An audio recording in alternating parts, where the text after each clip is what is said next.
വയനാട്ടിൽ പെട്ടെന്ന് എത്താൻ വേണ്ടിയിട്ടുള്ള ടണൽ പ്രോജക്റ്റ്, അതിനെയൊക്കെ ഞങ്ങൾ എതിർക്കും, ശക്തിയായി ഞങ്ങൾ എതിർക്കും. ഒരു സംശയം. നാഷണൽ ഹൈവേ പൂർത്തീകരിച്ച് ഉദ്ഘാടനം ചെയ്യാമെന്നാണ് മുഖ്യമന്ത്രി കരുതുന്നതെങ്കിൽ ഒരടി പോലും നിങ്ങൾക്ക് മുന്നോട്ട് പോകാൻ കഴിയില്ല. ഈ സമരത്തിന് ഞങ്ങൾ പിന്തുണ നൽകും.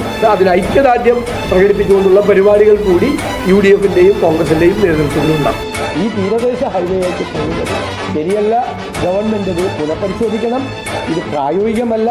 പാരിസ്ഥിതികമായും സാമൂഹികമായും ഒരുപാട് പ്രശ്നങ്ങൾ ഉണ്ടാകും. ഗവൺമെന്റിനോട് ഞങ്ങൾക്ക് ആവശ്യപ്പെടാനുള്ളത് ഇപ്പൊ ഇവിടെ നടക്കുന്ന ഈ പണി നിർത്തിവെച്ച് നന്ദിഗ്രാമിൽ നിന്നും കൊണ്ടുവന്ന മണ്ണും കൈമാറി ഈ വിഷയം അടുത്ത വരുന്ന 2 ദിവസത്തിനുള്ളിൽ പ്രധാനമന്ത്രിയും അതിന്റെ ശരിയായ രീതിയിൽ ധരിപ്പിക്കുന്നതുമായി അധികാരത്തിൽ വന്ന ലൈഫ് മിഷൻ ഉൾപ്പെടെ രൂപപ്പെടുത്തിയ ഈ 4 മിഷനുകൾ ഞങ്ങൾ പിരിച്ചുവിടും.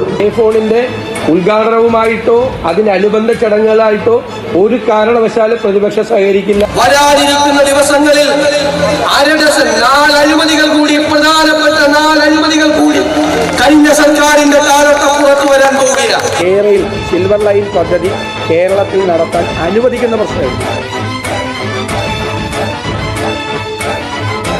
കേരളയിൽ വരും കേട്ടോ, അതിന് യാതൊരു സംശയമില്ല.